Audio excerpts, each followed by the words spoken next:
সুপ্রিয় শিক্ষার্থীবৃন্দ, অনলাইন ক্লাসে আরেকবার স্বাগত জানাই। আজকে আমরা নতুন একটি টপিক নিয়ে আলোচনা করব, সেটা হচ্ছে ট্রান্সফরমার। তাহলে ইলেকট্রিক ইঞ্জিনিয়ারিং ফান্ডামেন্টাল ক্লাসে এই ট্রান্সফরমার হচ্ছে আমাদের 13তম অধ্যায়। আজকে আমরা দেখি চ্যাপ্টার 13 ট্রান্সফরমারের কার্যনীতি। মানে একটা ট্রান্সফরমার কি এবং ট্রান্সফরমার কিভাবে কাজ করে আজকে আমরা সে বিষয়ে আলোচনা করব। তবে চলো আমরা আজকে আমাদের মূল ইস্যুতে চলে যাই। ট্রান্সফরমারটা কি? আমরা যদি এটাকে ইংলিশে লিখি একটা ট্রান্সফরমার, তাহলে এখানে দুইটা অংশ দেখা গেছে, ট্রান্স আর একটা ফর্মার। তো ট্রান্স আমরা বুঝেছি পরিবর্তন, আর ফর্মার হচ্ছে শেপগত পরিবর্তন। তাহলে আমরা এটার মূল্যায়ন যদি যাই, বলছে যে ইলেকট্রিক্যাল স্ট্যাটিক ডিভাইস ফ্রিকোয়েন্সি অপরিবর্তিত রেখে ফ্রিকোয়েন্সি পরিবর্তন করে, বলছে যে স্ট্যাটিক ডিভাইসের সাথে ফ্রিকোয়েন্সি পরিবর্তন না করে, মানে কি অপরিবর্তিত রেখে কয়েল দ্বয়ের মধ্যে কোনো বৈদ্যুতিক সংযোগ ছাড়াই ইলেকট্রোম্যাগনেটিক ইন্ডাকশন উপায়ে সমান পাওয়ার রেখে যদি এক কয়েল হতে বলছে কি এক কয়েল হতে আরেক কয়েলে স্থানান্তর করে কি পাওয়ার স্থানান্তর হয়, তাকে বলা হয় ট্রান্সফরমার।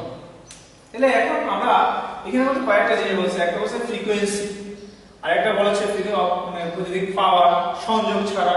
না আমরা যদি এই জিনিসগুলো দেখি, মনে করি এটা একটা ট্রান্সফরমারের গঠন হতে পারে। তাহলে আমি যদি এখানে বৈদ্যুতিক সাপ্লাই প্রয়োগ করি, বিশেষ এসি সাপ্লাই প্রয়োগ দিই, ডিসি না, এসি সাপ্লাই যদি প্রয়োগ করি, তো আমরা জানি এসির মধ্যে কি আছে, একটা ফ্রিকোয়েন্সি নামে একটা কন্টেন্ট আছে। এই ফ্রিকোয়েন্সি মানে কি যে প্রতি সেকেন্ডে যে কারেন্টের যে পরিবর্তন, এটাকে বলি আমরা তা ফ্রিকোয়েন্সি বা হার্জ। ফ্রিকোয়েন্সি হচ্ছে হার্জ।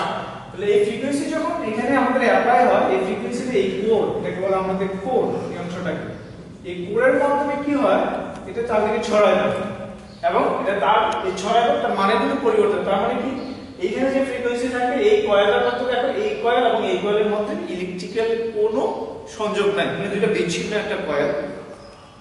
তাহলে আমার যখন এই কয়েল এখানে যখন ফ্রিকোয়েন্সি ইনডিউসড হয়, তখন এই ফ্রিকোয়েন্সি এখানে ইনডিউসড। তাহলে তার আগে আমরা পড়ে আসছিলাম যে ভোল্টেজ জেনারেশন হওয়ার জন্য দুইটা জিনিস, এক হচ্ছে কয়েলের পরিবর্তন অথবা তার ফ্লাক্সের পরিবর্তন। এই ফ্রিকোয়েন্সিটা যেটাকে আমরা ফ্লাক্স নামে অভিহিত করে থাকি। তাহলে আমি যদি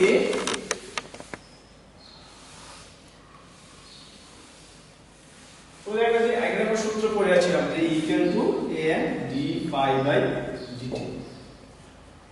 তাহলে এই যে d∅ এই কি হবে ফ্লাক্স, আর পরিবর্তন বুঝতে আমরা কি বুঝি, সময়ের হার দ্বারা এটাকে পরিবর্তন বুঝি। তাহলে এই ফ্রিকোয়েন্সিটা পরিবর্তনের কার সাথে, সময়ের সাথে বলা হচ্ছে, কিন্তু এই দুই কয়েলের জন্য অপরিবর্তিত। তাহলে এই যে তখন আমাদের কি ইনডিউসড হয়, ভোল্টেজ ইনডিউসড হয়। তাহলে এখানে একটা তো ভোল্টেজ অলরেডি আমরা অ্যাপ্লাই করছি, তারপর দেখা যায় এই কয়েলের মধ্যে কি হবে, একটা ভোল্টেজ ইনডিউসড হবে। তাহলে ট্রান্সফরমারের ক্ষেত্রে প্রথম অংশটাকে আমরা বলি প্রথম অথবা প্রাইমারি, আর দ্বিতীয় অংশটাকে আমরা দ্বিতীয় বা সেকেন্ডারি বলে থাকি।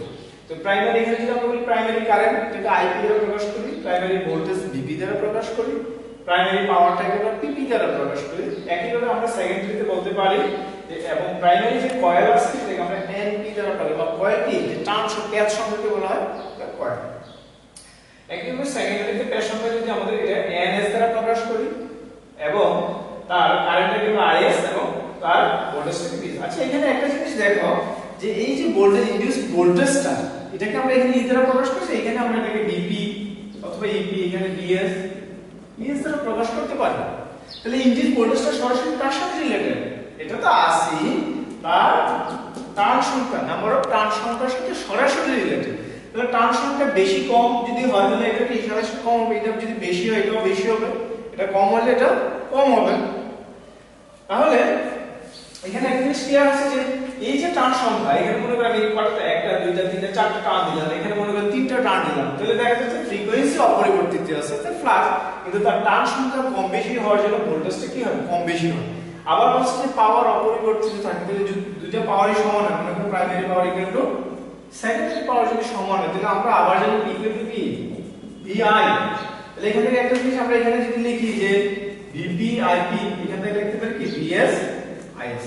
দেখো ট্রান্সফরমার সরাসরি কারেন্টের সাথে রিলেটেড না, কিন্তু যখন আমার পাওয়ারটাকে ঠিক রাখতে হয়, এখানে সাপোজ মনে করো আমরা বললাম 2 3 আর এখানে 3 2 দেখো মানের কোনো পরিবর্তন নেই এখানেও 6 এখানেও 6 কিন্তু এখানে দেখা যাচ্ছে ভোল্টেজের মান 2 কারেন্টের মান 3 কিন্তু এখানে ভোল্টেজের মান 3 কারেন্টের মান 3 কারণ অটোমেটিক যে পাওয়ারটাকে ঠিক রাখার জন্য আমার যদি ভোল্টেজটা কমে কারেন্টটা বাড়বে কারেন্টটা বাড়লে ভোল্টেজটা কমে যাচ্ছে সেই ক্ষেত্রে আমার কারেন্টটা কমে যাচ্ছে কিন্তু এটাকে আমার মতো ভোল্টেজ ডিভাইস বলে থাকে আর সে ট্রান্সফরমারের উপর ডিপেন্ড করে তার ভোল্টেজটাকে পরিবর্তন করে মানে ভোল্টেজের ফর্মটা পরিবর্তন করে কি কিসের মধ্যে পাওয়ারটা এই ভোল্টেজের ফর্ম পরিবর্তন করে মানে কি করে সে পাওয়ারটাকে এক জায়গা থেকে আরেক জায়গায় স্থানান্তর করে এইজন্য সেটাকে বলা হয় যে ট্রান্সফরমার আবার আমরা এটাকে বলছি স্ট্যাটিক ডিভাইস মানে এটা স্থির এটা কোনো মুভমেন্ট নাই যে মোটর জেনারেটরের ক্ষেত্রে কি হয় এটা ঘুরন্ত অংশ আছে কিন্তু সেখানে এটা নাই এটাকে আমরা আবার বলি কি স্ট্যাটিক ডিভাইস এবং তার এই অংশের সাথে এই অংশে ইলেকট্রিক্যালি কোনো সংযোগ নেই সরাসরি বিচ্ছিন্ন আমরা এই কোডটাকে ভিন্ন প্রকার আমরা তৈরি করে ফেলি তাহলে এই অংশের সাথে এর সাথে কোনো সংযোগ নাই সংযোগ থাকলে এটাকে বলি আমরা কন্ডাকশন যেহেতু এখানে সংযোগ নেই এজন্য এটাকে বলি আমরা ইন্ডাকশন এবং এখানে পাওয়ারটা কিভাবে ট্রান্সফার হয়েছে সরাসরি তো সংযোগ থাকলে সরাসরি পাওয়ার ট্রান্সফার হয়েছে কিন্তু এখানে কোনো সরাসরি সংযোগ নেই তাহলে এখানে পাওয়ারটা কিভাবে হয়েছে এই যে এখানে আমরা ইলেকট্রিক সাপ্লাই দিছি এখানে ফ্লাক্স তৈরি হয়েছে তো ফ্লাক্সটা কি ম্যাগনেটিক তাহলে আমরা সাপ্লাই দিছি ইলেকট্রিক্যাল এখানে তৈরি হয়েছে ম্যাগনেটিক এই ম্যাগনেটিকের মাধ্যমে আবার এখানে ভোল্টেজ ইনডিউসড হয়েছে এখানে ভোল্টেজ ইনডিউসড হওয়ার পরে এখানে ক্লোজ থাকে কারেন্ট প্রবাহিত হচ্ছে ইলেকট্রিক্যাল এইজন্য আমরা এটাকে বলি ইলেকট্রোম্যাগনেটিক এইজন্য বলছে যে ট্রান্সফরমার কি স্ট্যাটিক যার কি ইলেকট্রোম্যাগনেটিক ইন্ডাকশন উপায়ে এক জায়গা থেকে অন্য জায়গায় কি পাওয়ারটা ট্রান্সফার করে তাকে বলি আমরা ট্রান্সফরমার তাহলে আমরা দুটো জিনিস পাইলাম এখানে যে ট্রান্সফরমার উপর ডিপেন্ড করে একটা এনপি এবং একটা এনএস এখন যদি আমি এই ট্রান্সফরমার অনুপাত করি এই দুইটা ট্রান্সফরমার অনুপাতকে এ দ্বারা প্রকাশ করা হয় তখন আমরা এটাকে বলি কি এনপি বাই এনএস অনেক সময় এটাকে কে দ্বারা প্রকাশ করা হয় যদি কে দ্বারা প্রকাশ করা হয় তাহলে উল্টা যাবে তখন এটা হবে 1 বাই a তখন কি দিলে উল্টা যাবে এটা হবে এনএস বাই এনপি এটা খেয়াল রাখতে হবে যে তুমি কি এ দ্বারা প্রকাশ করো নাকি তোমাদের ক্ষেত্রে এ দ্বারাই তোমরা প্রকাশ করো তাহলে প্রাইমারি ট্রান্স সংখ্যা এবং সেকেন্ডারি যে ট্রান্স সংখ্যা এটার অনুপাতকে আমরা প্রকাশ করি কি দ্বারা এ দ্বারা এটাকে বলা হয় ট্রান্সফরমেশন রেশিও তাহলে একটু আগে আমরা আরেকটা জিনিস দেখছি সেটা হচ্ছে কি যে আমরা যদি এখান থেকে এটা লিখি যে a d5 বাই dt লিখছিলাম তারপর আমরা ব্যাখ্যা দিই এটা u1 যেটা ep মনে করে np হয় আর এটা ঠিক থাকবে একইভাবে যদি আমরা es লিখি এটাকে ns লিখি d5 বাই dt এটা আর ব্যাখ্যা আছে আমরা দেব তাহলে দেখো এই দুইটাকে যদি আমরা রেশিও করি তাহলে কি দাঁড়ায় আমরা যদি এটাকে ওই ফরম্যাটে নিয়ে যাই তাহলে লিখতে পারি না যে dp np এবং এটাকে বলা যায় ns ds ns তাহলে এখানে একটা আমরা কি সংযোগ পাই আমরা এটাকে আরো ব্যাখ্যা করি একটু আগে আমরা পাওয়ার এখানে লিখছি কি dp ds is এখন এখানে যদি আমরা সাজিয়ে লিখতে চাই তাহলে কি হবে লেখা যায় মনে করো dp ds is by এখানে একটা জিনিস দেখো যে আমরা যখন ভোল্টেজের ক্ষেত্রে দেখাচ্ছি সরাসরি সমানুপাতিক হয় কিন্তু কারেন্টের ক্ষেত্রে দেখাচ্ছি কি উল্টা হয় কারণ তাই তো কারণ হচ্ছে ভোল্টেজ যদি বেড়ে যায় কারেন্টটা কমে যাবে ভোল্টেজ কমে গেলে কারেন্টটা বেড়ে যায় এইজন্য এখানে অনুপাতটা কি ভিন্ন রকম হয়ে আছে তাহলে এখন আমরা বলতে পারি যে একটা ট্রান্সফরমার প্রথমত কি কাজ করে প্রথম তিনটি কাজ করে কি করে পাওয়ার সমান থাকে মানে আমি প্রাইমারি যে পাওয়ারটা ট্রান্সফার সমান পাওয়ার ট্রান্সফার করে ফ্রিকোয়েন্সি অপরিবর্তিত থাকে এই যে ফ্লাক্স এটা অপরিবর্তিত থাকবে কারণ কি প্রাইমারি কয়েল এবং সেকেন্ডারি এটা হচ্ছে প্রাইমারি কয়েল এবং সেকেন্ডারি কয়েলের জন্য অপরিবর্তিত কারণ মান কম বেশি হবে না কিন্তু নরমালি দেখা যায় কিছু লিকেজ হইতে পারে কিন্তু সেটা দুইটার ক্ষেত্রে সমান থাকে ভোল্টেজ কমা অথবা বাড়ে যে জিনিসটা আমরা বলে আসছি যে এই ট্রান্সফরমার পুরো ডিপেন্ড করে ভোল্টেজ কমা অথবা বাড়ে এখন যদি এমন হয় যে আমি এখানে ভোল্টেজটা বেশি এখানে কম এটাকে আমরা প্রকাশ করছি কি np/ns তাহলে এর মানটা এখানে যদি সমান হয় তাহলে কত হবে 1 কিন্তু যদি এমন হয় এর মানটা 1 এর চেয়ে বড় মানে কি np টা লেস দ্যান কার চেয়ে ns তাহলে np বেশি মানে ভোল্টেজ বেশি ns কম মানে ভোল্টেজ কম তাহলে এখানে প্রাইমারিতে ভোল্টেজ বেশি সেকেন্ডারিতে ভোল্টেজ কম তখন আমরা এটাকে বলি স্টেপ ডাউন মানে কি ভোল্টেজটা কমে গেছে একইভাবে যদি এর মানটা 1 এর চেয়ে ছোট হয় তাহলে আমরা এখানে আলটিমেটলি কখন ছোট হবে যখন এর মান ছোট হবে তাহলে আমরা বলতে পারি ns/ns তাহলে এখানে দেখা যাচ্ছে আমার ns এর বড় হলে যে np ছোট হয় তাহলে আমাদের এখানে ট্রান্সফরমার কম ভোল্টেজ কম এখানে ট্রান্সফরমার বেশি ভোল্টেজ বেশি, তখন এটাকে বলি আমরা স্টেপ আপ, মানে কি ভোল্টেজটা বেড়ে গেছে।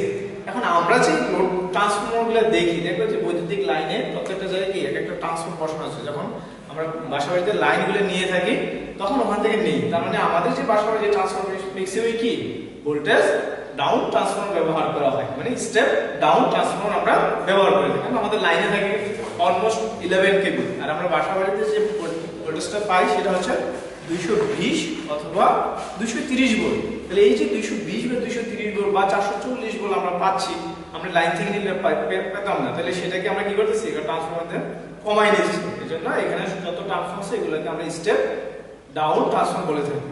আর যেখানে বৈদ্যুতিক কম কেন্দ্র আছে, যে জায়গাগুলোতে আমার কি প্রধান যা হয় তার চেয়ে লাইনের জন্য অনেক বেশি পরিমাণ ভোল্টেজটাকে বাড়ায় দিতে হয়, সেই ক্ষেত্রে আমরা স্টেপ আপ ট্রান্সফরমার ব্যবহার করি। তাহলে ডাউন বা আপ এটা কার উপর নির্ভর করতেছে, মানে একটা ট্রান্সফরমার কি স্টেপ আপ বলবো নাকি স্টেপ ডাউন বলবো, সেটা নির্ভর করে তার ভোল্টেজের উপরে। ভোল্টেজকে আমি বাড়াচ্ছি নাকি কমাচ্ছি সেটা বলতেছে যে ট্রান্সফরমার কি কাজ করে, ভোল্টেজ কমায় অথবা বাড়ায়। তো ভোল্টেজ কমাইলে অথবা বাড়াইলে সেই ক্ষেত্রে অটোমেটিক কি হয়, তার কারেন্টের একটা পরিবর্তন হয়।